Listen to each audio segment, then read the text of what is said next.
Pick the Nintendo Shack and pray. Frederick from Fire Emblem Awakening says, yo.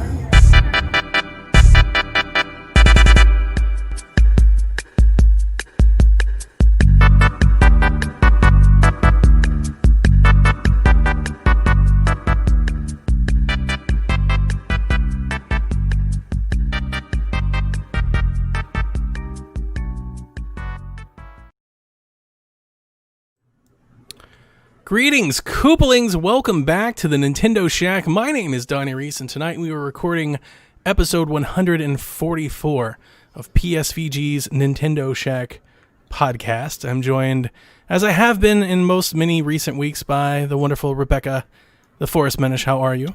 I am doing well. How are you? Doing well. We gave Garrett the week off. He's had a birthday, and he's going on vacation and everything. We're like, he wanted to do the show, had to beat him to not. It's like, just stop. Go enjoy your family. That's why we wanted to have a trio to begin with. So it's just Such us dedication. tonight. It's true. It's true. Before we get into what we're up to, let's talk about thanking our Patreon producers that support us over there at patreon.com/PSVG. So thank you, Callow, Barry Cathcart, Josh Borboni, Chris McElfresh, Devin Tyus, Kyle Heyman, Michael Masick, The Eggshin, Zach Bradshaw, Nick Falhalber, and Paul Calicote. Thank you guys for all that you are doing. I hope you're enjoying this week's Patreon exclusives that have been dropping. We just dropped aboard with everything. There is a 3-part DLC with Jason that will begin running tomorrow. 3 parts. You heard that correct. 3 hours DLC with Jason.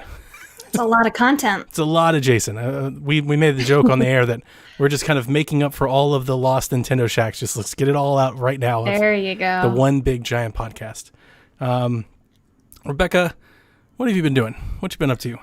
I have been up to a large mix of games since I beat Earthbound last week. I'm still kind of in my mix of doing older games since, I'm not really getting any new releases as of right now. Let me ask you a question. I'm still seeking out older games. What? Do you follow that Nintendo Leaks account?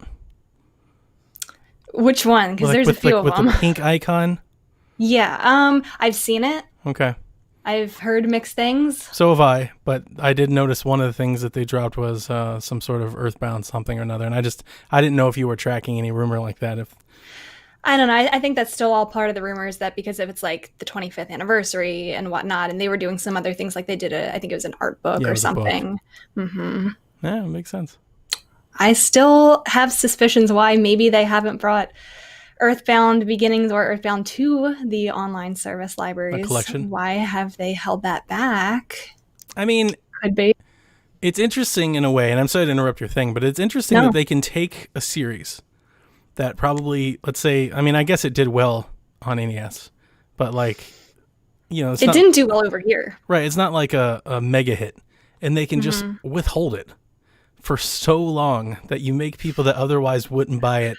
Because I imagine this news is going to come out, and I'm going to let you know now, I'm going to be like your biggest detractor. Like, I'm going to be the person standing there. It's going to be Wonderful 101 again. I'm like, I don't understand why you're all freaking excited. I think because there's a lot of these older games that have been abandoned get this cult following, and people want to know, why does it have this cult following? And they get interested, and maybe they don't have ways to play them. So when they finally do bring them back, it's like the rarity. Are interested. It's the rarity enhances it. Yes. Yeah, I mean, it happened to Fire Emblem. Like, that kind of got it going, even though it was still widely available, but still not always kind of in limited run. And then I think we see the same thing with F-Zero and Earthbound and Golden Sun, and everybody finds this. Let me tell you, and it's no different, I guess, as a horror movie fan. Horror movie fans are the same way. Let me tell you about this thing you've never heard of, right? Yeah. And let me tell you about it and how awesome it is. And I guess it's the kind of like that. But yeah, it's going to come out, and Kevin is going to lose his mind, and you're going to lose your mind, and Caro's probably going to join you. And I'm just going to leave Discord that day.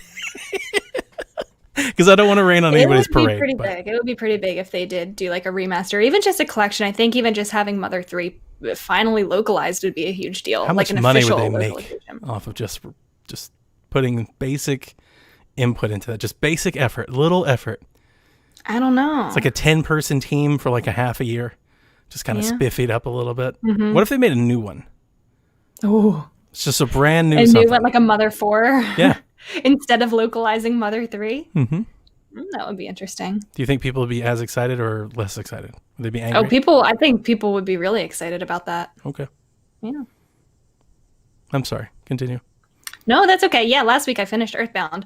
I played through Star Fox 64 because I realized I've never played a Star Fox game before, and I've heard that is a good one to play. So I played it, and it's pretty short. I only did one route, so there's lots of different secret levels. I started another route, got halfway through that, haven't picked it up again, but I did roll the credits on one of the routes, the easiest one, just to be able to say that I've played a Star Fox game, because I feel like that has been a gap in my Nintendo knowledge. And I definitely see the appeal of it. I'm really bad at Star Fox, but I see the appeal in it for sure. It's another one of those games where the dialogue is really funny without trying too hard to be. I realized that I knew a lot of the famous lines from that game and didn't even know they were from that game. Mm-hmm. So that was really fun. I think 64 is the best Star Fox. I pretty much have went on record that way. I like a lot of Star Fox games. I think the majority of them are like, I play through them, like they're good. Mm-hmm. It's kind of almost like that Paper Mario thing. It's like I play them, but I don't know if I've ever actually really liked any of them as much as 64. I've definitely not like, I've replayed 64. I don't know, 50, 60 times between 3DS and 64. It's definitely a replayable game with all of the little secrets and passageways and different things you can discover for sure. Like, I'll probably pick it up at some point. I feel like it's the kind of game where, like, if you just kind of want mindless, let me shoot at some stuff. It's so good on 3DS, the 3D effect, and just playing it like the 3DS. And I feel like almost, I want to say the same thing for the Switch, although I don't think we've seen as good an example, but 64 games look really good on the 3DS, like on the portable screen and everything. Like, it's a shame that we didn't get more of those remastered touch-ups kind of like that, because, like Ocarina of Time, they didn't go back and like redo the whole thing. It's still it's just little graphic tweaks. Exactly. I would have taken a whole library of that stuff. Some quality of life. I've heard people saying that they want the next Star Fox to be off rails. I really liked that it was on rails. I don't know if other Star Fox games are like that. Are they all on rails? They've gone back and forth. Most of the time they have on-rail and off-rail environment. So you do most of the mission on rail, and then you go into like a wide open environment. It's a really good question, because like I understand, like I just said 64 is my favorite and it's mostly on rails, and I understand that. I don't think I'm as into an on rails shooter now as I was back then, because we just have so many shooters doing so much more now. Starlink was really like the way to go. Like in my idea for a Star Fox game, what you want is an open area, an open world flight sim, like Everspace, where you can kind of go and pick and do what you're doing. Just a more massive project. Yeah, a bigger thing. And I feel like the dogfighting, after like playing so many years of Star Wars games and things like that, it's more exhilarating when you have that kind of motion versus just chasing the. What in the hell is outside my house? Do you hear that? It's like a jet flying over, but it's loud. I like the score chasing, though. That was one thing that I really did enjoy. And I do like the hidden areas and the hidden paths. But I think you can still do that in an openish world. You can just kind of hide some things off to the side. Arguably even more, I think. Right. So, I mean, if it was my way of doing it, I would take Starlink and I would make it a Star Fox game. I would give Ubisoft Star Fox and be like, hey, this engine and time and assets that you developed for a game that completely flopped for you, we're going to make it a return on investment worth doing. Make us a Star Fox game. For sure. It really needs to happen. It should have been to begin with. More so than maybe Mario Rabbids. And I know, like, and I'm going to say that while Garrett's not here, because I know some folks, and I love Mario Rabbids, but to be honest with you, if Ubisoft did a true Ubisoft, like, map, exploration, do all the things Star Fox game, I'd be so excited and so down to play that game. I think that would be pretty popular. Yeah, that would be great. Just scrap the toys and all that, get all the gimmicks out of it. Just make it a good Star Fox game. That'd be fun. Yeah, I could definitely see that collaboration happening in the future. It should, anyway.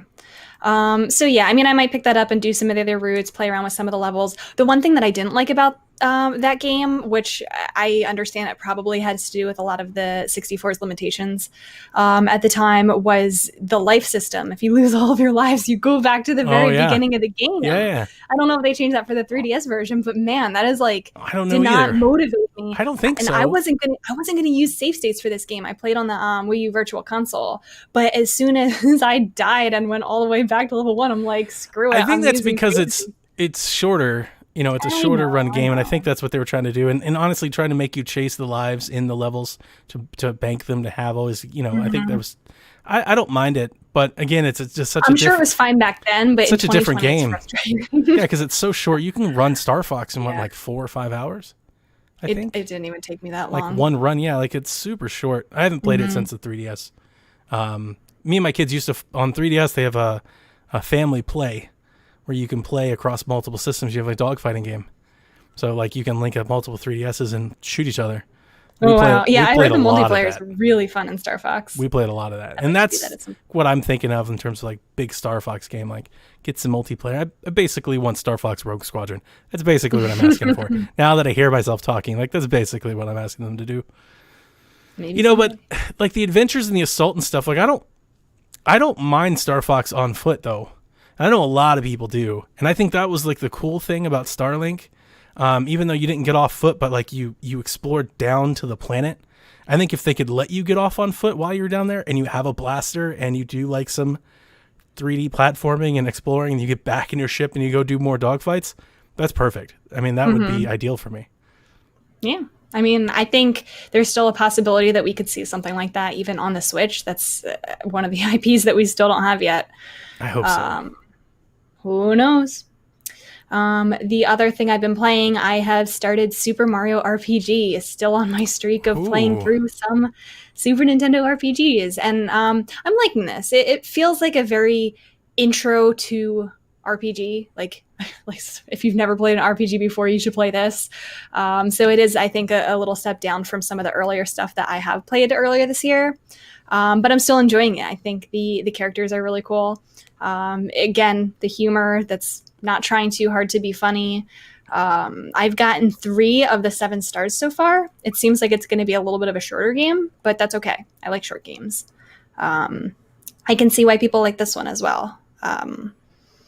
It seems like there's very creative areas. I haven't played that game. No? Ooh. No. I mean, I have. I played it when it came out, but I haven't played it since. You haven't played it since? Yeah. Do you remember very much of it? No. That's what I was just about to say. Like, I really don't. I don't think I finished it. It's very easy. It's very easy. Like, if you want to do a quick playthrough, like, I don't think this is going to take me more than a week or 2 to get through. I don't think I finished it. Or at least I don't remember finishing it. And I noticed, like, first and foremost, back when it came out, was totally not the type of game I was into. And fast forward, it's still kind of not, right? Like, I don't really have much of a reputation you said you played it when it first came out. Yeah. I feel like RPGs were only just starting to become popular then anyway. I remember it came out. I want to say I knew about it. I'm looking at the chat. Same year that the Nintendo, like it came out like a month before the Nintendo 64. It was one of the last Super Nintendo games. Okay. So I remember it. Didn't it come out for 64? That was right before the. I was like reading all about the history of this before. Didn't it come out on 64? It's on Super Nintendo. No, this was right before the Nintendo and Square split. It's blowing my mind. I mean, I'm sitting here thinking of like a Nintendo 64 cartridge, but it's on Super Nintendo. I guess you're right. So yeah, I got nothing. Yeah, good history behind it. I am enjoying it though. I think, like I said, it probably won't take me super long to finish it because I have 3 of the 7 stars already. Mostly, I wanted to see why people like Geno so much and why people went Geno in Smash. I'm not convinced yet, but Hipsters. He's cool. I don't know. I guess we'll keep going and maybe see. I invited Bowser to my party, so we have Bowser on our side in this game, which I think is pretty cool. I'm a sucker for villains in games. Sure. So now that he's fighting on our side, I guess he's not really a villain anymore. But we're going against like the bigger evil than him. How are we gonna get Geno in Smash before like Maple or Plum? I'm just saying, Mario Golf underrepresented in the Smash dumb of Nintendo There's games. Still a lot that's I don't know. I mean, I want to say on one hand I don't see a side character from, not a side character, but like not the main character from a a game that came out 25 years ago and is not really relevant anymore being in Smash. But then again, I feel like anyone can come to Smash now. We got Tim Brown in the chat. He's backing up. He says Mario RPG is the best. Everyone, because I'm streaming it, and consistently I keep getting people coming in the stream saying, oh my god, this is my favorite game ever. I'm so excited to see somebody playing it for the first time. So more people like it than I thought. I feel like I came aware of it around the time that I became aware of Final Fantasy, and I was so I'm not playing any of those games. Right. Yeah, because right around the same time you had things like Final Fantasy, Chrono Trigger, other things. So when you say Mario RPG, that's where I go. Simple. It's really simple. It throws me right back to then when people were like, "Hey man, you need to check out this Final Fantasy," and I see them and they're doing the menu. I'm like, "Nah, I'm good." The RPGs always kind of threw me off that way. I've never really played them. I've never really gotten into them outside of maybe the more strategic ones or the ones that hide it well. Something like a Paper Mario or Fire Emblem, but it's just very, very minimal with me. So, yeah, this one is not on the Switch Online app yet. I feel like this is one that they will probably hold and drip feed to us next year. So, right at the end when we go into the console, they're like, "Hey, Super Mario RPG." And then I'm also casually playing Ocarina of Time Master Quest. I'm not playing that every day. It's just kind of when I'm in bed and I want to play something on the 3DS. $10 says you beat it before Garrett. It's hard. What's that? $10 says you beat it before Garrett. Before he beats the regular game. I don't know. I'm playing it really casually. I'm only in Dodongo's Cavern, and the dungeons are really different. The puzzles are actually pretty hard. So I think I said this last week. It kind of feels like I'm playing a fresh Zelda Do you like game. Yeah, I mean it's early. I haven't. I beat it, take on the dungeons. but I never wanted to do it again. And when I got the 3DS, I was like, I wasn't doing it again. I don't. It's like I beat it, but I don't like it because it's just different and wrong and not what I remember. And and I guess that's the point. And it's I get definitely very bizarre. It is. I feel like it's so ingrained into me that I need to go left, but it's right this time. It's like I'm in the game and I'm like, I know all of this, I have to but I rewire don't my know brain. any of it. And I don't like that. It bothers me. The me. dungeon's not so bad because it does almost feel like a new dungeon. And it taught me a couple new things that I didn't realize you could do in Ocarina of Time. The bomb flowers. Did you know that you could light them with a Deku stick that's on fire? I didn't realize that. In the one puzzle, I always just use another bomb to blow up all the other bombs. And this one, you had to light it with a Deku stick. I had no idea you could even do that. So I think that's at least pretty cool that I'm learning some new things about a game that I feel like I already know a lot about. Fast forward to Breath of the Wild and you can make circuits and do all kinds of crazy stuff. Absolutely. Yep. So that's what I've been up to. Well, I've been playing more Paper Mario. I think I'm towards the end. I got on another roll. So I played it last time. Was it last week? I think I checked in. I was in the desert area, the third world, the ribbon, whatever color it was. I don't remember, yellow, red, purple, whatever. And I kind of stopped. I was I started to feel like I was in a rut. I don't know if I was playing it too much or it's just too much of the same thing with the circle battles and the turn-based and go talk to the person to get the thing to go get the other thing. I don't know. I just felt a little burned out. So I put it off for a few days. Played my Xbox a bit, really took the weekend off. I think I told you guys that in the chat. I took the weekend off, started helping my daughter decorate, started watching movies, just got out. Kind of got back onto it, I think Monday or Tuesday, and got back into it for real and played another 4-hour stretch. Got into it and really started playing. The last time I talked to you about this game, I was telling you it was Zelda-ish. Okay, I'm in the last world, and you literally have a sea chart, and you are driving a boat around, charting out islands. More. I was like, Are you kidding me? What a ripoff. All it's doing is making me angry that we don't have Wind Waker on Switch, to be honest with you. But it's really fun, and it's really cool. I hopefully should be finishing here soon. The boss battles are no joke. Not that they're super hard. I haven't been in danger of dying. They just take a while. They just, you're going to be there for a minute. And I think that's where I was the last time. I got to the dungeon, and the dungeons are not, I don't know. Nothing about this game is what I would call really elaborate, but the dungeons are elaborate. They're complex, more complex than the standard fare. When you walk into a dungeon, you're going to be there a minute. Because you got to go complete all the rooms, usually find a hidden item or something, do the puzzles. It's like a dungeon. It's like a Zelda Sounds like dungeon. you're talking about a Zelda. If you were describing this and didn't say the title, I would think you're talking about a Zelda game. So funny. A follower that I believe follows us both on Twitter, Capone Tone over there, and he was Tony. tweeting about it, and he was like, I'm almost done with Paper Mario, and I'm really eager to get into a Zelda-ish game. And I was like, the funniest thing about this tweet is that it is a Zelda-ish game. Right. Like, it totally is just a Zelda-ish game. Wow. If you take the turn-based stuff out and you make it an action game and you swap Mario out for Link, and it's a Zelda game. But I'm having fun zipping around. It does feel, now that I feel like I'm almost towards the end. I don't know. I know that there's 4 streamers, but in true Mario fashion, I'm sure I'm waiting to like go fight this big bad boss, and they're like, you almost did it. Now here's the cloud world. Then you go like, I'm waiting for that to come out too. But I will admit, 20 hours in, I think, ish, more, maybe a little bit more, 20, 25 hours in, like I'm kind of over it. Like I'm ready to start playing something else. I kind of feel like I'm like, I've done it. I'm good. I've heard that it's longer than it needs to be. I would agree with that. Yeah, I think it just for me, and this is where I don't want to say that this is the game's fault, because this is probably just a me thing. But for me, it's like I'm starting to wear out my welcome.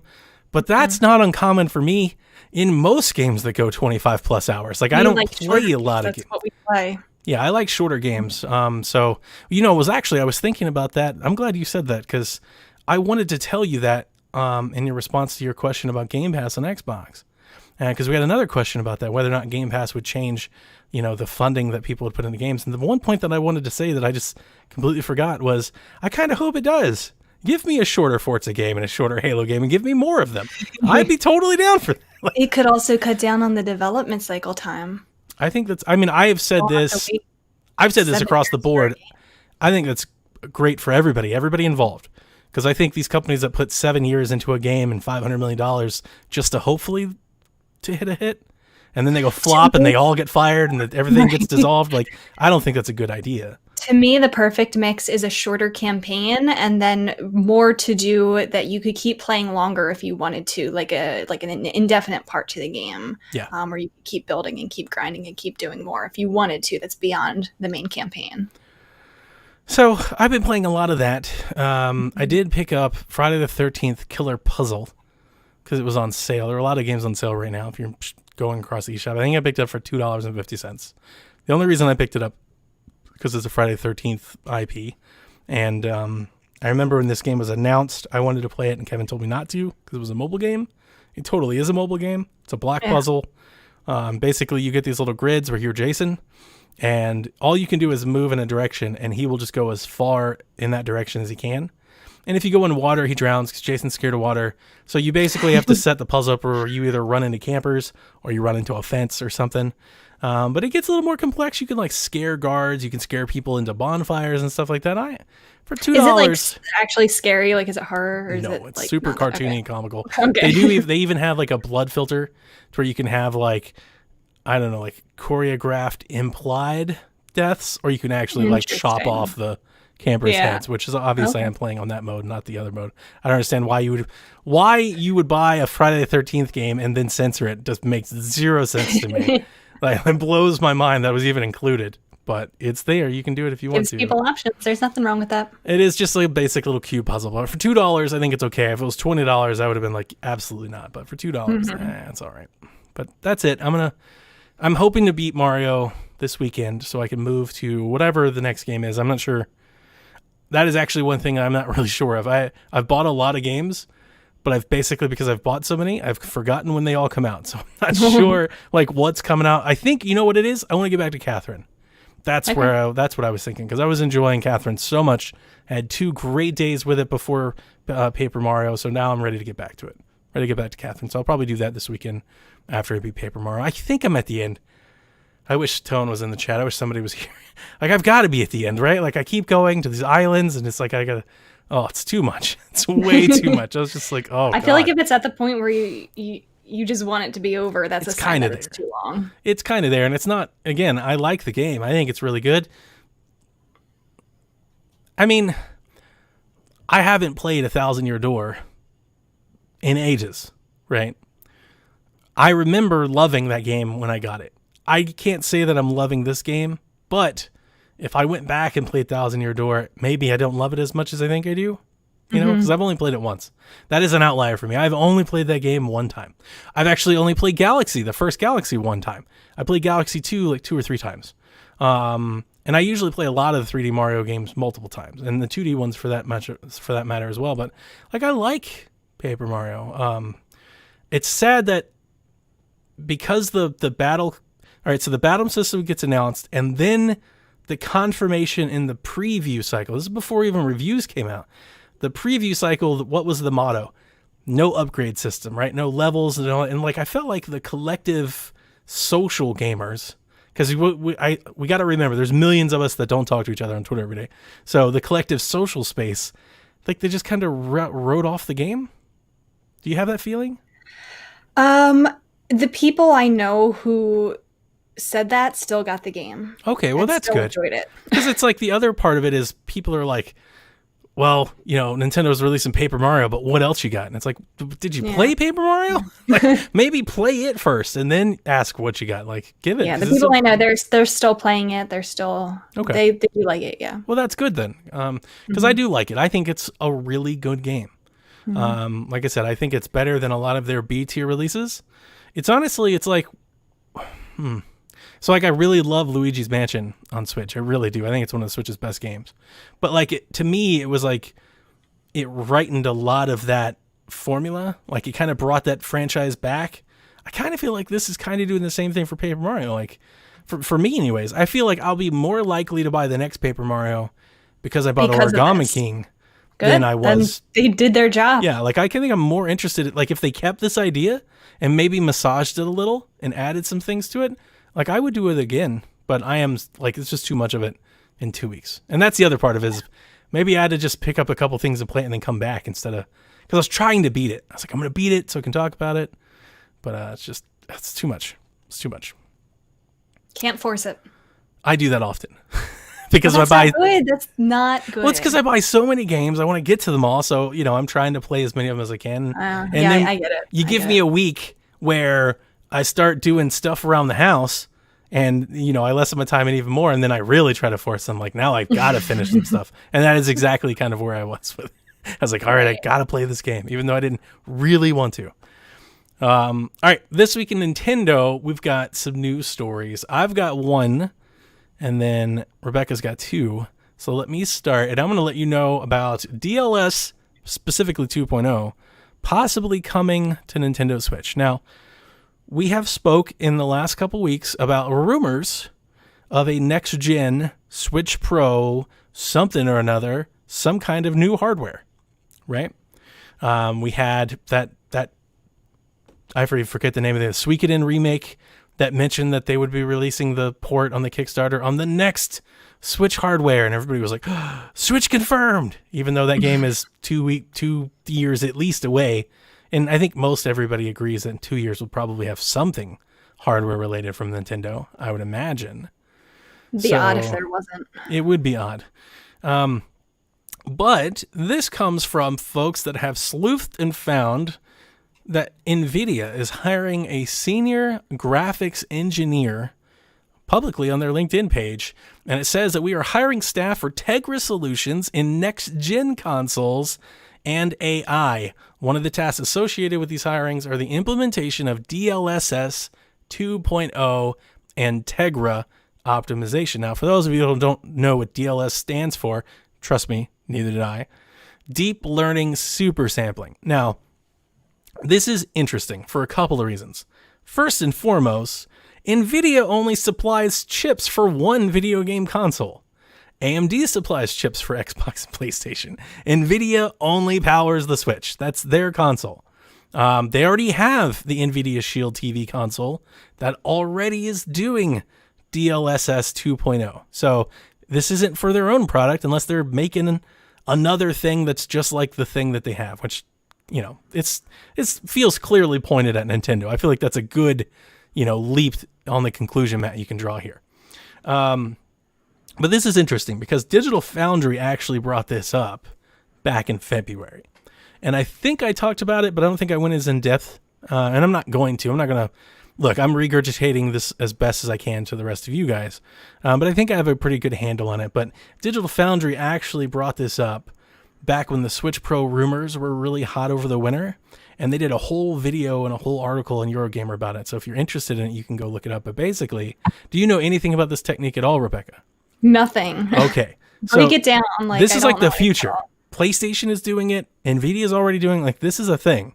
This is big tech, but here's the basics of what you need to know. This super sampling technique that NVIDIA has that other people are trying to mimic and build their own is basically a machine learning AI way of making visuals that run at lower specs look better. And this isn't like something they're trying to do. It's been done. It's done on PC. It's done on, like, NVIDIA has it. There is, there are examples. You can compare and see what it does.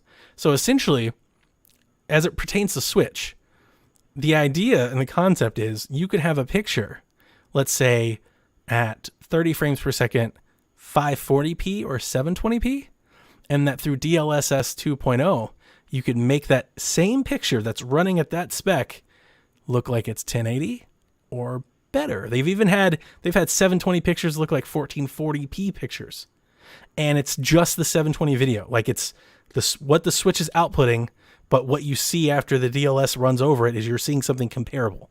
They have examples of this. You can see what it looks like online on YouTube. I looked up this morning, Dragon Quest Builders 2, Doom, Wolfenstein Youngblood.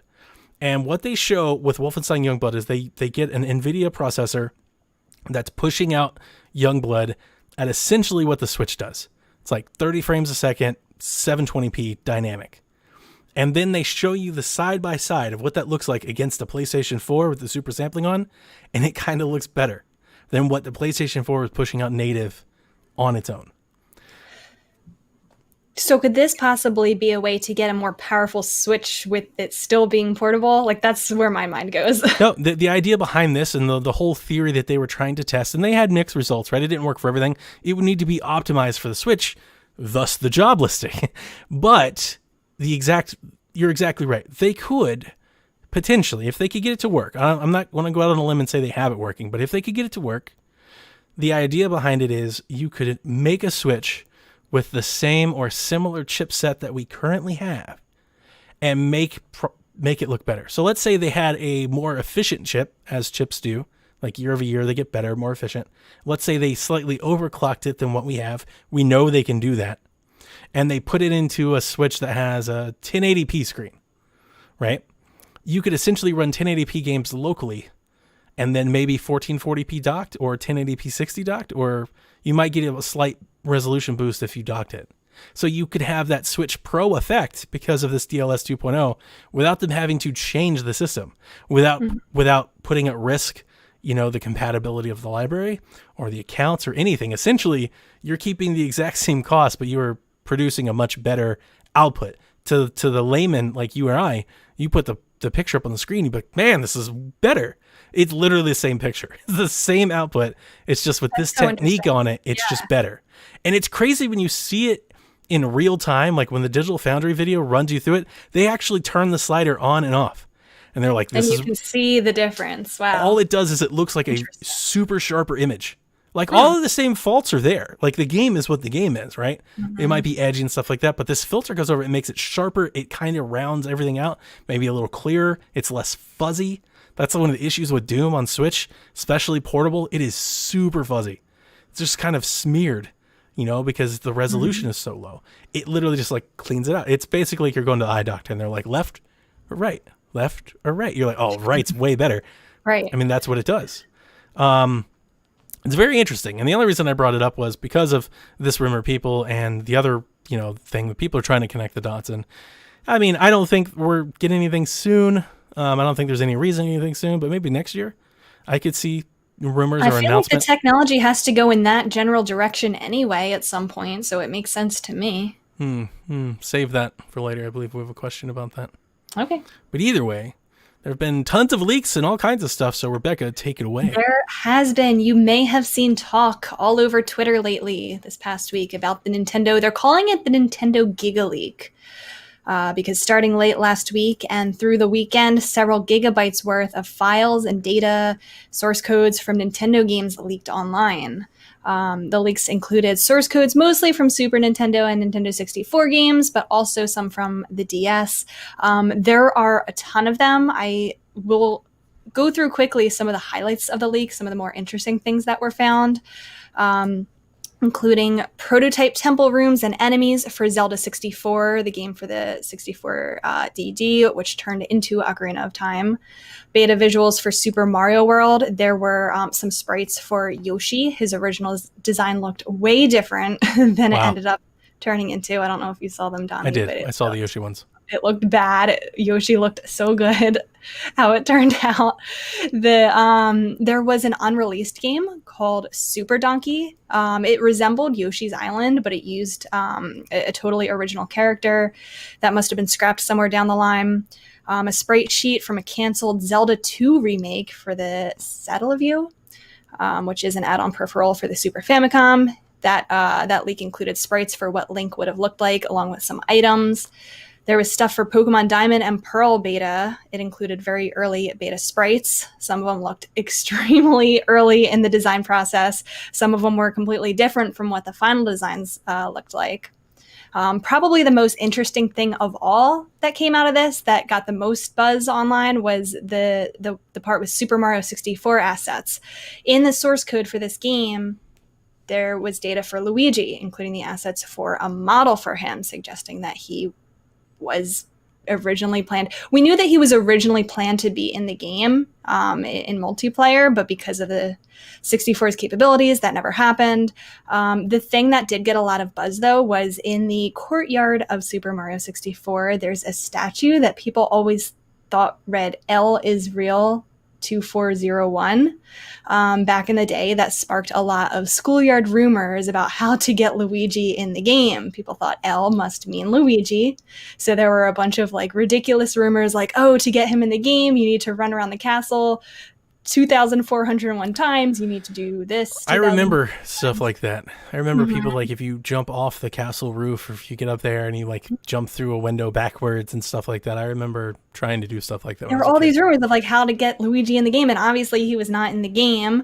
The thing that people picked up on that was the most interesting to me of all was that this giant gigaleak of information came out exactly 24 years and 1 month after Super Mario 64's release. 24 years and 1 month, 2401. Was it like an inside job? Well, that's what people like, all these crazy conspiracy theories, like the timing of it matching up is super weird. Like the L is real 2401 thing. Everybody was freaking honestly out. Like maybe they're remastering the game.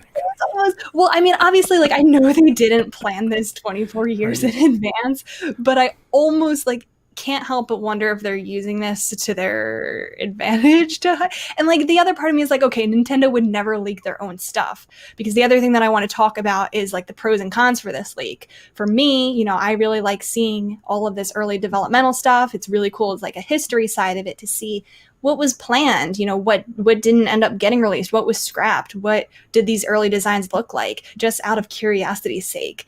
The negatives, though, not good for Nintendo. It's such a vulnerability thing. Like there's somebody who leaked all of this source code data. Does it really truly matter now? I don't know. Well, I wanted to hear your take on it. Well, you're right. Nintendo rarely lifts the veil and lets us in, and that is kind of fun. And I believe as the world has become more connected, it's definitely something video games have been taken advantage of. You cannot convince me that the reason that PlayStation and Xbox put out their developers and give you the names of their studios is to endear you to these people, to get you invested into those properties. We don't have that with Nintendo. It's super hard even coming up with a list of studios that Nintendo is actually working with. It's hard to keep following. We're like, are they still working? Like, do you know? Like, are you sure? Like, I think we have a list of developers that have historically made games for them, but like, we don't know those teams. We don't know who leads the teams. We don't know if the teams stay the same. Especially the internal stuff, like the EAD, you know, the in-house stuff, the secret sauce, the Mario people, as I always call them. It's like this magical behind closed door. Like, those are the Mario people. Mario and Zelda, we really don't know who does it. Like, we know the director when they come out and do it, but outside of that, there's nameless, faceless people that make these giant games. So I could see getting behind some of the development stuff. And that's actually one of the reasons I used to always love the Iwata Asks articles. And like, yeah, because you would get some of that and it would always be a little revealing. They'd always have a little trick or treat or something in there for you. But at the same time, no, I think you're right. It's like you don't want private information getting out there because it's not ready. You know, like it could bite you because it's not sanitized for public release. You know, like if there was some crazy, there was like the start and end date to Super Mario 64's development, like literally the start date and the end date. Yeah, you don't want stuff like that. Weird, crazy, like stuff while they were in the midst of translating Link's Awakening. You know, so many instances of there being the and I F didn't word even think in the about translations. Like, yeah, you don't want any of that. A lot of like just development notes. Because like think about like if your work, if stuff that you jotted down and things all of a sudden became public record and people were pouring over, you'd be like, wait a minute, I wasn't done with, like it wasn't final. I can tell you some of the codes, like I short code, or at least that's what I call it, shorthand code, tons of stuff. I'll grab pieces of this, piece of that. And in my head, I know what it's making sense. I know the field names. I know how it all ties together. And I hide it on the front end. The user has no idea. I know. But if you pulled it, you'd be like, this is sloppy as can be. It's like, well, I was under a deadline. You know, like you don't want that kind of stuff out there. So, yeah, I guess I don't think it, I mean, this stuff doesn't hurt, I guess, per se. But like it could have. Right, let's say there was something a little shoddy in there. Now all of a sudden you've got this giant. Because boy, I tell you what, you know, there's nothing gamers like more in today's world than having a cause to rally behind, just a cause to grab a pitchfork. And like there could have been something, you know, from 20 years ago of all things that people are like, oh, Nintendo, you need to close up shop. So I don't know. I think that's even like the vulnerability of it, you know, that it's their, like you were saying, their private source codes and whatnot is. Yeah, it's not cool. I don't know. And there's also the security risks as well. Yep. Like what else might get leaked and hacked? I'm not gonna lie to you. Kind of sounds like they're kind of like just baiting the pond a bit. I mean, like, I'm not a conspiracy theorist. That was my first thought. It's like, what a time really to release some inside 64 knowledge. Right. The only thing that's really making me not think that is because there's all this other stuff that's leaked as well. You know, why would they want to leak all of the Zelda 64 stuff? To make you believe it. Super Donkey, like. Tony, watch. We have Mario 64 Remaster for Switch. And it has Luigi in it, just like Funky Kong. Everybody's gonna be like, that's oh what my I feel God. like it'll be. Like, it's going to be be a Super Mario 64 reveal, and, you know, we're bringing Luigi as a playable character. That'd be cool, though. I'd be excited for that. I don't think it's happening, but just I would be excited. It would be fun. It would be absolutely hilarious if they did that. To be honest, it makes me believe these rumors a little bit more. Ooh. It shouldn't, but it does. I see. I bring you all of this factual evidence behind reported folks, and you're like, I don't know. And then you have like some anonymous group that just leaks a weird picture of a donkey, and you're like, I believe it now. Now I'm all in. L is real. I'm a believer. L is real. I like it. But yeah, there's a lot of interesting stuff. I wish there was like a singular. I'm sure there's YouTube videos that go through every single thing that's leaked. Go check out, you know, all the sprites and stuff if you're interested in that kind of thing. I think it's really interesting. There's also the other thing I wanted to mention was uncompressed voice files for Star Fox 64 that sound super clear. You don't even realize how much the 64 compresses all of the sound files. It's weird to hear Slippy's voice in like crystal clear. It doesn't even sound like him. It's awesome. Yeah. Our last bit of news here, Animal Crossing New Horizons was updated to version 1.4, which brings us the second wave of the summer update. And there are three main parts to it. The first is they're bringing back the fireworks show that was in previous games. Every Sunday night in August, there will be fireworks. You can create custom designs for fireworks in the sky, and you can also win special items like balloons and sparklers from Red's raffle. He will come out onto the plaza, and you can win some cool stuff. I look forward to you making gifts of your fireworks. Oh, that sounds like a really good idea. I will do that. I got to come up with some creative ideas for fireworks first. Sure. I'm sure there will be probably plenty of amazing designs that make me super jealous that we'll see. In 5 minutes from the moment it opens. Crazy. People have already time traveled to Sunday night and they've already got all the items. They've gotten everything. We've seen it all already. It's all out there. Impatient kids, damn it. Just wait. The second part of the update, they're bringing back the Dream Suite, which was also in New Leaf. It's not really called the Dream Suite anymore, but that's what people are calling it. If you sleep in a bed in your house, the character Luna will appear, and she will allow you to travel to other people's islands while they're offline through a dream address code. So, whether you, maybe want a whole bunch of people to come see your island, or maybe you want people to come and not destroy your island, maybe you can't visit each other's island due to time zone differences, whatever the case may be, you do still need a Nintendo Switch online membership to do this, though. But nothing in the dream world is saved, so anything that they do to your island won't be saved. The third part of it is what people finally have been waiting for and asking for, the island backup and restoration. And I put restoration in quotes in the note here because you can't really restore it yourself. Oh, I can't move it from one system to the other? No, not yourself. No, and no. They have the ability to save your data in the event only for switch damage or theft, is in like the fine notes here. It's not cloud saves, but you still need to go on to the title screen and back up the data manually. It won't do it automatically for you, and you still need the Switch Online membership. So if you're listening to this and you want your data potentially saved someday, go on, back up the data. Why can't you just restore it from the cloud? I'll explain it in a second.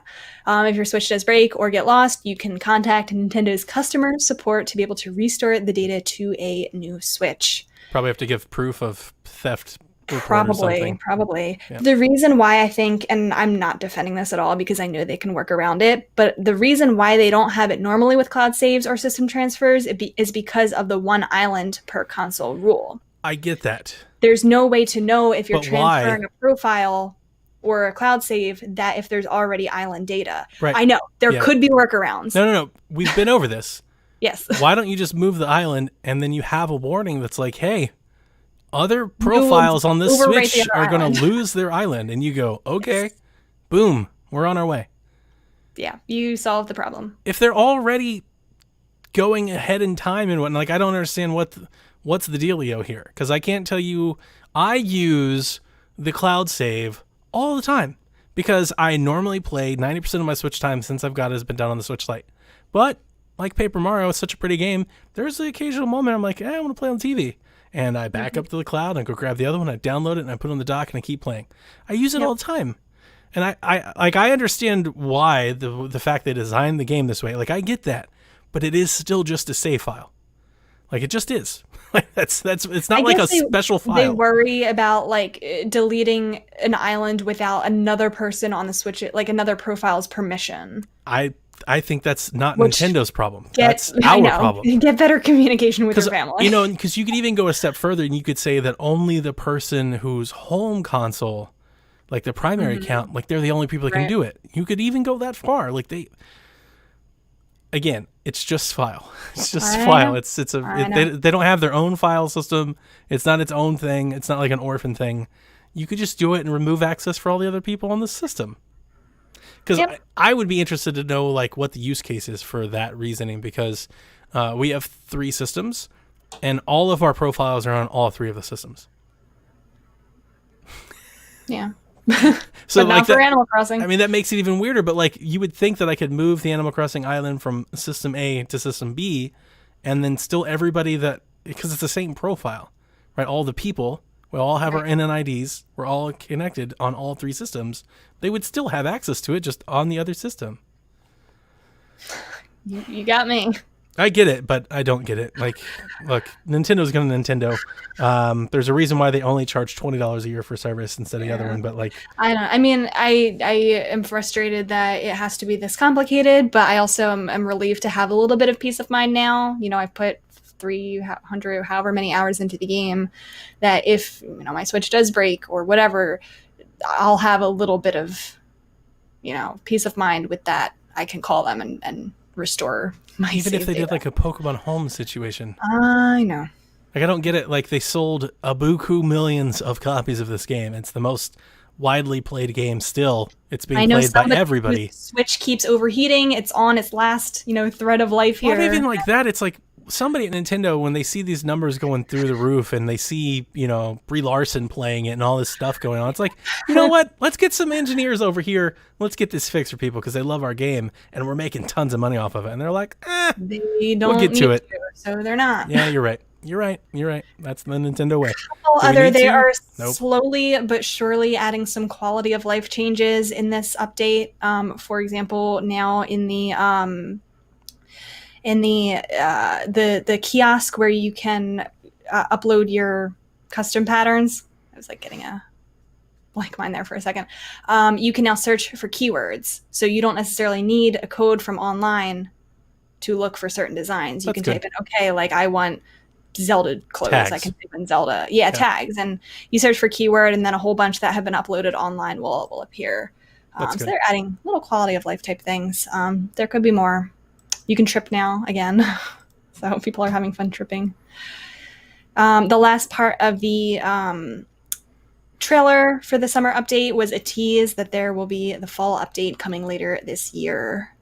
We probably were expecting that. It's nice to have the confirmation though. Are you hyped? Are you excited? I'm hyped because people have already data mined this recent update, and it seems that there's going to be things like farming and cooking added is like in the notes there. So I would be about growing pumpkins for Halloween. Get hyped, folks. Get hyped. Okay. Well, we're going to end the show like we do each and every week with our Shack questions direct from you. And this week I'm going to take them. And the first up is Chris, who wants to know, what do you want from the next Nintendo handheld console? Does it have to have a way to let you keep most or all of the games that you've bought for the Switch and eventually some previous systems? My biggest wish now, and I think I've said this before, is I still want the hybrid model. I want the next handheld console to still be hybrid, to be like the Switch, where I can still put it on my TV. I feel like I'm one of the few people that actually uses handheld and TV 50-50. I use it pretty evenly when I'm playing. So that hybrid model is super important to me. I don't know if I could go back to another. I mean, I'm sure I would go back to another handheld only console, but my wish would be for it to retain that hybrid capability of it. I'm always a big fan of backwards compatibility. If I can play my Switch games on it, that would be amazing. I would love it. I would agree with all that. I want more power. I want better games. I want better ports. I want things to be easier to develop for Switch. But I think that comes with the territory of a new model. Like there's no reason to release a new model of the same thing. Like you already have that. Mm-hmm. So I would expect, something better. So the one thing that I would say, like the must-have, the carryover of Nintendo Switch Online and the Nintendo account system, which means backwards compatibility for all of your purchases. Yeah. I said it many times leading up to the Switch. This was the final gen. I gave them a pass, a huge pass, because I'm a Nintendo homer. I'm not trying to defend them. I gave them a huge pass, knowing how they built the Wii U's account system off the 3DS. They built the 3DS account system off of the lessons learned from the WiiWare and the Virtual Console, which, if you've ever tried restoring those types of things, is a mess, right? Like, if you lose your console, like, that's it. All that money goes out the door. So, knowing where they started and where they are, I'm never going to, give them another pass for that. If they come out with a new system and they're like, hey, and we're going to resell you Donkey Kong Tropical Freeze, I'm going to lose it. I'm going to have a fit, because we are way past those days now.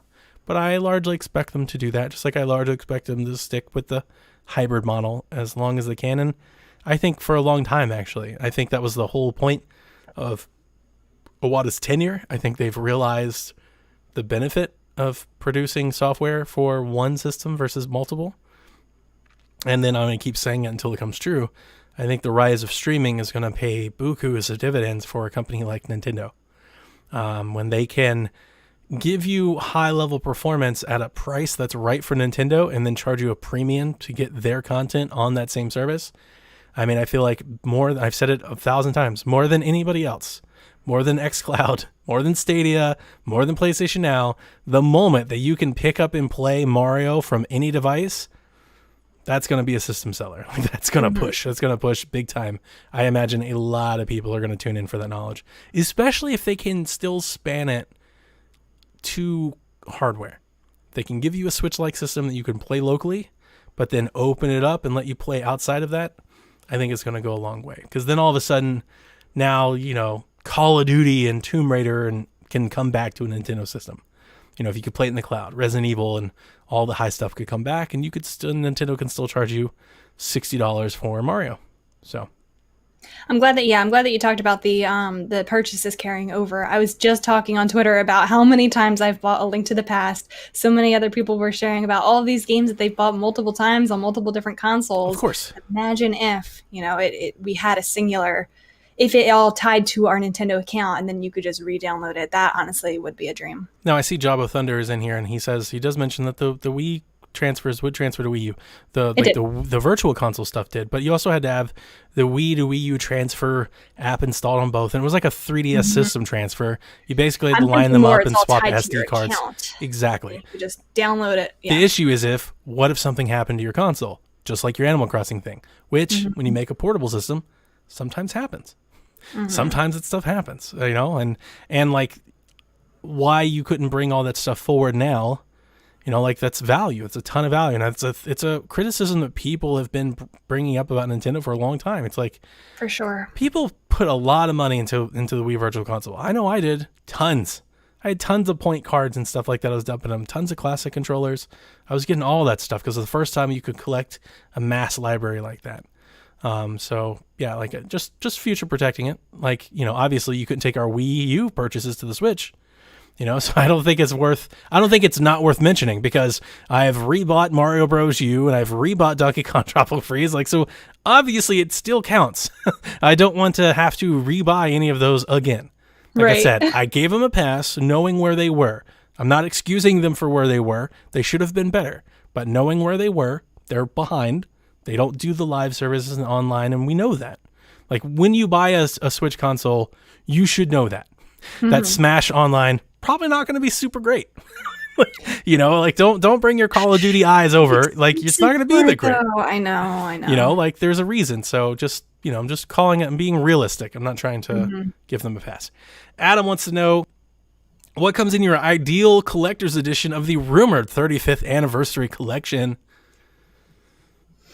I like the sound of the one that is rumored. Isn't it 64 Sunshine and Galaxy 1? That's it. 64 Galaxy and Sunshine remastered somewhat. That would be a perfect scenario for me because I haven't played any of those games. You don't want a collector's edition? Wait, isn't that what we're talking about? Yeah, but that's just the game. What about a collector's edition for the game? You just like extra goodies, extra stuff. Yeah. Give me a poster, give me a pin. Sure. Oh, come on. Oh, what do I want? What Mario? Give me some ideas. Okay, first and foremost, I can do this for days. Absolutely need to call it Mario All-Stars 2. When you get out of this 35th anniversary collection, they're not going to do Every fake leak that I see calls it that, so it better be called that. I don't think they're going to do it. Like, they're not going to call it Mario All-Stars 2, but like, it's blowing my mind that they're not. I'm like, you're just printing money here. Okay. It makes too much sense. Absolutely do custom Joy-Cons in a custom system. Custom backplate, custom dock, 100%. I have no idea what that looks like. I really don't, because so many of the games are somewhat iconic to each. So the question is like, which one do you choose, right? Or do you just go like super generic with like a basic Mario Well, they design? already did the red Joy-Con, which is pretty basic, so they would have to do something different. I do have the red Joy-Cons. They could do something different. Hopefully, I mean, I've been saying it forever, but hopefully themed Joy-Cons, but it doesn't seem like they even care about that business. But ultimately, collector's edition of the game, the software, without talking about the hardware, I want a box. I want an exclusive Mario Amiibo in the box. Ooh, you think there might be new Amiibo? No idea. And I have no thoughts of like I don't think that at all. But it should be. What kind of Amiibo would it be? Something classic. Like classic Mario, Disney-esque something. Do we already have an 8-bit Mario the same way we have the 8-bit Link? Okay. Yep. So it needs to be like... Could it be a Sunshine Amiibo? That would be awesome. With Flood. Ooh, what if they did an Amiibo for everyone? That could also be awesome. Like a 64. Okay, yeah. What if there was a polygonal 64 Mario Amiibo? Man, all of these ideas. This is going to be a pretty expensive collector's edition. It's $100 for sure. How much was the Master Quest edition? Like I have it. There were two versions of it. I think one was $120 and one was less than that. It was all right, so it's $120. You get the game, which is 3 games. I could be wrong. You get the exclusive Amiibos and a Pro controller. I don't know. Ooh. I'm throwing stuff together. I don't want a poster. I don't care about a keychain. I want desk ornaments and I want things that matter, and I want it to be special, like the stuff that they used to do on, like the Nintendo Rewards program, like the cool little things they used to do. Would you rather have Amiibo or nicer statues? Nicer statues. But I was trying to give them a pass with the Amiibo. Because here's the thing, I think like, we would be more likely to do statues because they did the Master Quest, or not Master Quest, the Master Sword in the Breath of the Wild one. How cool would it be? I would That love would be it. cool. But if they did the Amiibo, they could make cool functions, maybe. Like they did that in Zelda. Like you could get like cool little bonuses, or like what if you could use it in Smash and you got like a costume for Mario, like a 64 costume, or something like that. Like they could tie things in like that. But Would they also sell it separately for all of the people who can't get the collector's edition? I would hope not. So that's the thing. Is you're going to make an exclusive thing and make it like the hot item to go get. See, that's how you get everybody excited about the damn game. Everybody's like, I don't want ports again. You throw an exclusive Amiibo in there, all of a sudden it's the hottest Christmas item. But all of this is for naught. They're not going to do any of this. They're just going to make the game. They're going to package it with a pretty print and they're going to put it out. I'm going to buy it regardless. But ever since this rumor has been announced, my head has been running wild with what a Super Mario All-Stars Collection Edition could be. And it could be amazing. If these were all Zelda rumors, we would be... It could be amazing. It could be so good. I don't know. We got 2 questions back-to-back weeks that were on similar topics. So from Gags and Zach, do we need Mario Kart 9 for Switch, or do we just need really good DLC for Mario Kart 8 Deluxe? What are your ideas for good DLC? Gags did write that he would rather receive DLC, and I don't think characters like Isabelle and Link will return in future sequels. I've said many times my reasons why I don't think we will get a Mario Kart 9 for the Switch. I wouldn't be opposed to having DLC instead. I think I would want it to be very similar to the DLC that we got for 8 because I really liked that DLC. It was a mix of older tracks, some new characters. If we did get DLC, I would want it to be exactly like that, just more things. Mario Kart 9 would be even better. Give me a Mario Kart Ultimate like for Smash. All of the past tracks, make it like in games everything. as a service, like a whole new thing that I think Smash and Kart, and I think those things make a lot of sense in that regard, is that you kind of just throw everything in it and then you just make people to have access to the game. And that is actually something, you know what, I'm going to eat my own words. If they came out with like a brand new console that was just like super awesome and better, I wouldn't be like opposed to re-releasing Smash Ultimate. Like if you bought it digitally, maybe you could have it, but if you have it physically... With all of the DLC included? Yeah, maybe. Because it's so big and it's so good. The only reason why I think we might get a Mario Kart 9, and I feel like I'm more denying this than anybody else. Everybody else thinks it's going to happen. To me, just because we've never gotten a 2 Mario Karts on a console, 2 Smashes on a console, whatever, because we don't really have our own exclusive on the Switch. The one that we do have is a port. So the one we have is an ours. Maybe. It's not Switch's just Mario don't Kart. sound so well. I think it probably at this point is more likely that we would get 9 rather than DLC. I'll take either. I want new kart stuff to play. Mario Kart is, I've said it for a long time, I think Mario Kart's been their best franchise. Like if you really push them out in genre, it sells. Everybody buys it. Bukus. Casual. Yeah. Everybody that bought Mario Kart 8 Deluxe will absolutely buy Mario Kart 9. Absolutely. That is true. So I want to answer the question both like as a business lover and as a fan. So as the business person, they're never going to release DLC for Mario Kart 8 because why would you lease it? Because you can sell it for $60. That's the answer. Why? Because you don't have to. But I do think for 9, they can't do what they did for 8. 9's got to be different. They got to have a new mode or a new thing. And I think there's 2 areas for ultimate improvement. You could have new modes, a new gimmick. I've thought the return of Double Dash. Maybe not I these. see a lot of people saying that. Not maybe having both, right? To have the single kart CCs and the double as a different mode. You could play both ways. So I think that's one way you could change the game. Better online.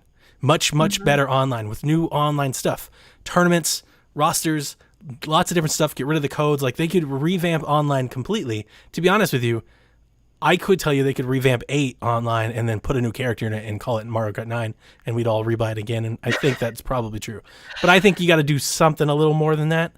So that's where I'm kind of going is you build off of 8 because 8 is amazing. My hands down my favorite Mario Kart ever made. It's what incredible. kind of new gimmicks do you think they could do? They had the gravity with Mario Kart 8. Like, I can't even think of what other gimmicks they could do. They could put in Mario's hat from Odyssey. Could throw that around. I mean, think of all the tracks and all the new Switch stuff they could throw there. And if they wanted to make it ultimate, like they put Link in the game, now all of a sudden they could put in, like Breath of the Wild type courses and things like that. Like there's lots and lots of things you could do in terms of courses and designs. You could use Odyssey assets. You could use Smash assets if you wanted. Like you could get real crazy with it in that regard. So I look at it more from a gameplay where I went online. You know what? I've completely missed my one topic that everybody probably thought I was going to say until now. The return of an actual freaking battle mode to include Block Fort, the only battle map that needs to exist. Like the battle mode that we have is a joke. I want them to bring back everything, make it, all of the past modes and tracks and everything that's existed, bring it all back, make it look pretty, put a new coat of paint on it, give us new characters, a handful of new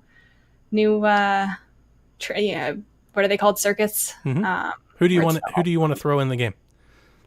Who? I don't care as much. A lot of people care about the characters. I don't really care about the characters in Kart as much as I do the tracks. I would like to rebalance it.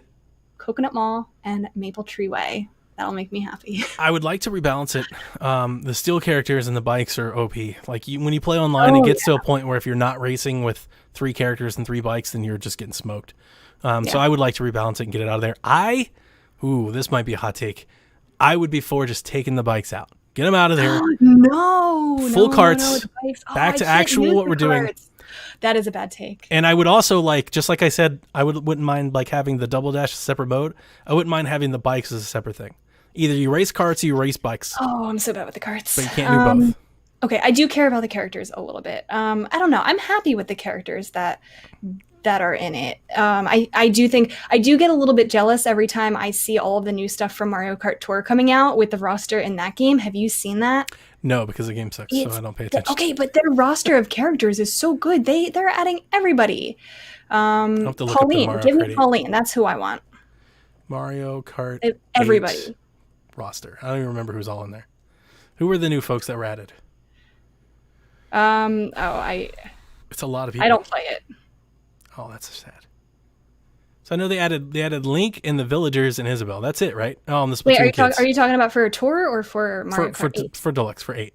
Oh, so it's the Splat kids, Link and the Inklings and Isabelle. And the villagers, and it's just a bunch of Mario characters. So yeah, throw Metroid in there. Get all the other folks in there.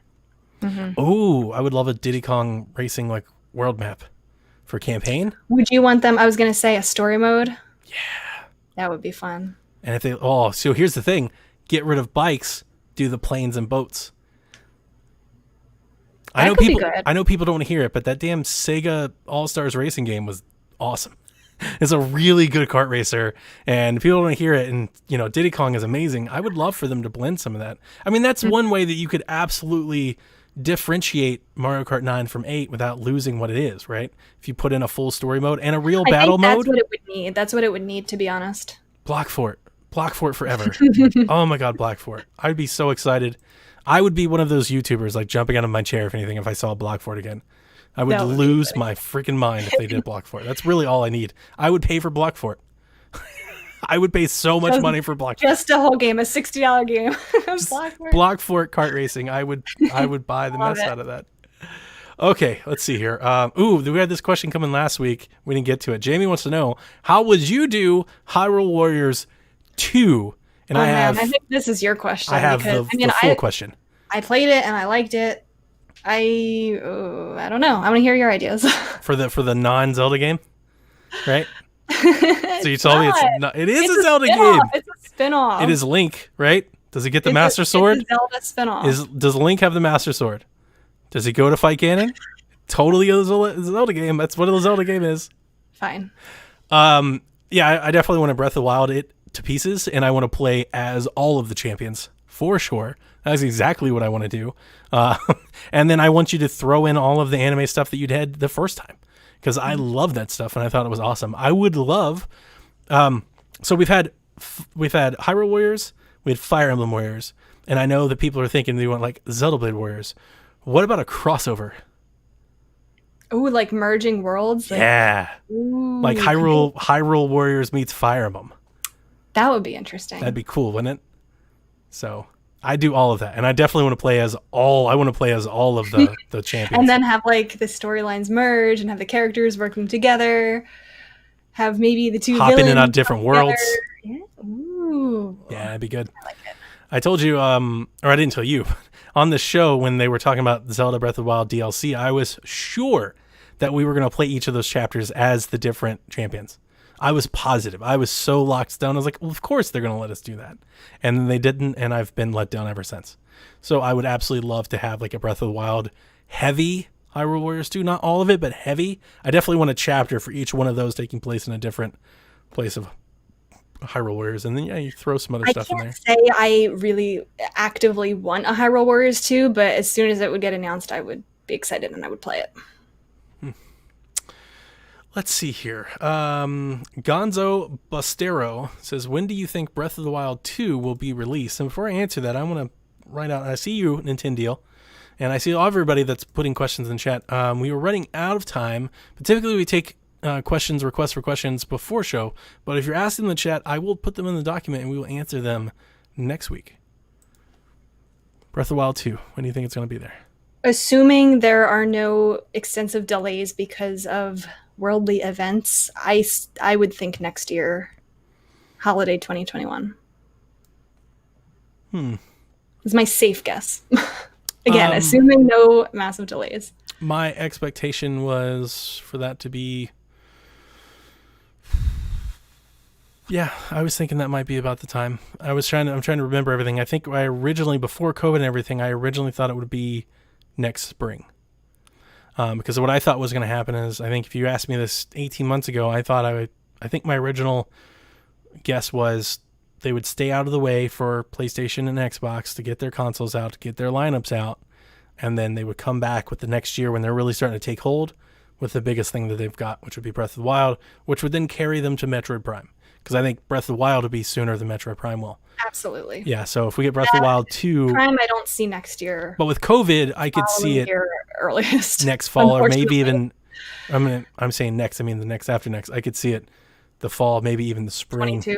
Yeah, it could be even that spring too as well. I kept trying to put it back like near its anniversary date. So I kept thinking like March. So that was my first guess, was March 2021, and then maybe it gets delayed with all the COVID stuff and everything, and maybe it gets delayed out of there. I don't really care. I don't mind them taking their time with it. Nope. As much as it's my favorite franchise, it needs time in the oven. Good things come to those that wait. I will absolutely 100% wait and play that game, play the mess out of the game whenever it happens. So, what do you think? We got one more? We're about a minute 15. Yeah, I'm good whenever. Oh, let's do Garrett's question since he's not here. I feel bad. I can't ask Garrett's question when he's here, right? That doesn't work. Probably not. Garrett says, first-time listener. Is anyone else excited for Atelier Rising? Ryza? What? What if... sequel coming out later this year? Physical pre-orders are up. The first one's sold out. Now the price is marked up like crazy. So that wasn't his real question. But to answer that, Garrett, no. Real question. Have you ever paid for a game that was marked up from original MSRP? Probably. I've definitely done that for Amiibo. What's the most money you've paid for an Amiibo? Above MSRP? No, just the most money. Like, I don't even care what it is. Just however much the Guardian Amiibo cost. No, I think I paid the Toon Zelda one. I paid a little bit more. I think I paid around 20. Oh, is that the most? 27, 28 for that. Oh, wow. I remember when Amiibo were real hard to get. I imported Amiibo from Japan. I have been, thanks to a lot of resources like Amiibo alerts, I was able to get them as soon as they went for pre-order. So sure. My full collection. I'm 100% sure that I've paid above MSRP for stuff. I'm looking around now to see if I can find one because nothing like springs to mind. I know for a while I was hunting the special edition Fire Emblem Fates cartridge that are selling for routinely like $100 to $120, $30, $40 plus dollars. And I was never willing to pay that much. I was trying to get it for like $85. And I came close, but I never got them. And you know what, Nintendo, this might answer your question because I have a lot of 3DS faceplates. A lot of them. And I know it's not a game because I can't think of one off the top of my head, Garrett. I'm sorry. But I totally have paid hundreds of dollars for a 3DS faceplate. Hundreds of dollars. So insane. I have the rare Hanafuda plates that come with the 3DS. And to make Caroline hate every time she hears me say it, I took them out of the case. They're on my 3DS right there. Like, I used them. She's like, what are you doing? They're worth so much. I'm like, I don't care what they're worth. But, I'm the same way. I don't have one Funko Pop that's in the box. All of the Funko Pops that I bought are built to be displayed items. Free them. Take them out of their boxes. My collectibles, I'll just show. I don't know if folks don't see, but I have a wall full of collectibles and autographs and stuff. All of it out of the packages. My Chucky doll, that's an actual horror prop. Hundreds of dollars. It's out of the box. So, yeah. Games, though, I'm typically really, really thrifty on games. I'm trying to think. I really don't think I've paid much more. I usually buy everything at release too. I think that's why. It's very rare do I find a rare game that I have to have that I can't get. That's what I'm trying to think about. Pokemon Heart Gold, I bought a couple years after release. Those Pokemon games go well above 40 or 60 or whatever they are. The Heart Gold cartridges were like $75 for a while used. That's probably what I ended up paying for it. Yeah. How sad is it that I can quote prices from certain times? I'm like, last time I fact checked that was $83.50. But that's kind of how I deal with my video game stuff. GameCube games now. I've got my eye on trying to buy Four Swords Adventures. Yeah, that's a good one. I don't have it yet, but. And but also I will pay about Msrp for it. The second part of the question, Brendan, he says, I'm going to double up and I'm going to ask you the same thing. But have you ever sold a game for more than MSRP? He sold OG Xenoblade Chronicles on Wii to GameStop for double what he paid. Ooh, okay, that's good. I have sold so many things at such extreme value. And it's usually why I sell things, because I will check prices and I'm like, oh, wow, it's going for that. Well, I guess I might as well get rid of it. My Amiibo, for example, when I got the Amiibo cards and the Amiibo coins, I sold my Amiibo figures for buku's amounts of money. Buku's. People in the Discord were like, what? Insane.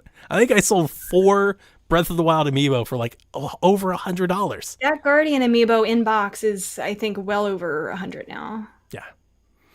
Yeah. So, but I also trade and sell all kinds of stuff. I got rid of, Oculus. I go through systems. I've had so many Vitas. Everybody makes fun of me. I'm constantly, that is a thing that I love to do. I like to trade and swap, and I love to trade. If I can find a good trade partner, somebody that wants to swap stuff, I do that quite a bit just because I want to buy new things. I want to buy new things, get other things. So I don't know. Makes sense to me. I paid, my corn stuff from Fire Emblems. My corn Amiibo wasn't cheap. So above MSRP, I can join you on the Amiibo list. After it. Yeah. And it cost me $80. And I also got the Figma figure and the little chibi figure, and those are really expensive too. But I got those on deals. Caroline helped me find those, so those weren't so bad. So, yeah. But have you ever sold stuff? Have you ever hawked something? I don't sell my games. The only games that I've ever sold are ones that I didn't like, and I turned around and just returned it. That makes sense. No, I keep my collection. I'm not in it to make a buck. I'm in it to collect. Sure. I typically, my thing is, and we've had folks that have actually asked me about it before. I never sell anything that's Zelda or Mario related. I usually keep all of those. Fire Emblems. I have all my Fire Emblem games. So I keep all of those. Those are the series that are special to you. You want to keep. Yeah, I keep all of that stuff. Nothing else. Yep, 100%. But everything else I sell. Now, you even know the Breath of the Wild Master Edition or whatever? I sold most of that off too. No. I sold the pouch. That's, have you seen the pouch that came in? Oh yeah, I have it on my shelf. Yeah, I didn't I don't that. use it. I just put it on the shelf. I was like, I'm not putting my Switch in this. So I sold it, and I think I sold the book, I think, or something like that. I kept this. I have the statue, obviously, but everything else. I have the statue, the box, I have the CD, and everything else I think I sold. It came with a coin. I have that too. I kept the coin. The coin is over there with my Smash coin and my Mario coin and all the coin. The map. I got that too. I kept that too. My statue actually sits on the map. So I laid it all out like I'm a little bookshelf. So made me feel bad. You need to hawk some stuff. We need to get you to sell some stuff. No, never. I think one of my favorite things that I ever did was when the new 3DS, the small model, the model that I have, the faceplate model, when they came out, you remember it was like a real limited run. They really only sold them for like one holiday season. They were gone, and they were still gone. GameStop had some ridiculous trade-in value on them. They were doing like it was a Black Friday deal. They were selling those models for $99. And then I think trade-in on a 3DS XL was like $120. And there was a trade-in bonus. So I took both mine and Jack's 3DSs. I went and stood in line, and I'll never forget it because it was the same holiday season that the NES Mini was. I went and stood in line at my GameStop. I was number 2 in line of like 40 people. They were all there for NES Minis.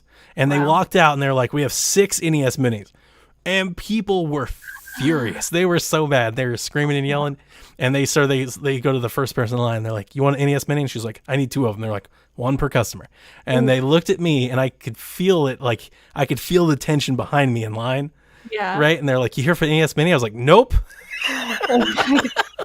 The 7th person in line was probably like, yeah. They were. And I was like, nope, I'm here for the 3DS. And he was like, XLs? I was like, no, the little one.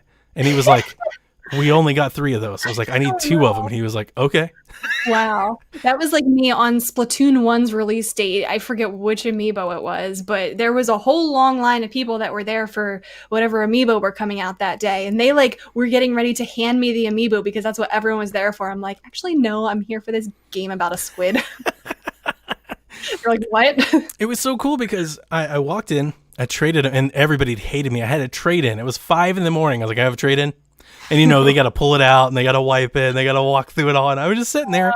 So I traded in 2 3DS XLs for 2 regular 3DS, brand new in box. And I got the white and the black model, so we could have offsetting faceplates. And I walked out of there with a coupon for like $60. Like, I made money on the deal. I got it for free. Now, how much is it worth now? I have no idea. I've never priced it. So that's the thing. Like, when I find stuff that I'm never going to let go of, I don't even think about it. Okay. Like my Last of Us statue and stuff, I have no idea what this stuff's worth. It's not going anywhere. You know, I have pictures of it in case it gets stolen. I have it for insurance purposes, but no, I wouldn't price anything else like that. So like my 3DS with my faceplates and stuff, they all just sit in the box together. I'm just happy to have them. So if anybody has the glow-in-the-dark boot plates, hook your boy up. I need them. Not really. I haven't bought faceplates in a long time. But you would probably buy it if I probably would. If you had them and you were like, yeah, I don't mind if it's them too, I probably would buy them just to have them. I wish they did more stuff like that with the Joy-Cons. Like, honestly, I think that would be so great because then they don't have to worry about, I don't know. You know how I feel with, I don't think they do enough of the customization. They don't give us enough especially after the 3DS, we had so many theme systems. I know. And I guess maybe they could start doing with the light, but it's not going to look the same because there's not as much face appeal on the light. It's everything's on the back. And then with being able to take the Joy-Con off and on, it have to be compatible with that. That's true. I was thinking when they came out with the light that we'd see more customizations, but they haven't needed to, so there's no point in really doing it. But they didn't need to with the 3DS either, and they did.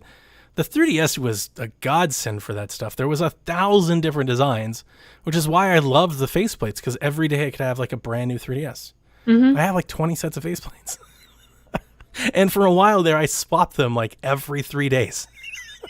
I pull up my little screwdriver and I'd zip them out and put the new ones on. My son would ask to borrow some. If you can't afford all the different special editions or don't want, I remember cool to have. How excited I was when they announced it. I remember the direct when they were like, "Here's the 3DS," and it had a little nub, and I was so excited for faceplates. And I'm pretty sure Kevin was like, "Yeah, nobody's gonna buy that." And I was like, "Are you crazy?" And he was right. Nobody bought it, and they stopped selling it. I remember Reggie was like, "The model doesn't move." Or 3DS XL in North America, and like half of my faceplates I had to bring in from Japan. But anyway, that's going to do it for us this week in the Nintendo Shack, guys. I hope you enjoyed the show. Chat, thank you for being ever so powerful and lovely. And like I said, always send us those questions. We'll put them in there, and we'll get to them week to week. But we'll see you next week. Good night, Kooplings. Bye-bye.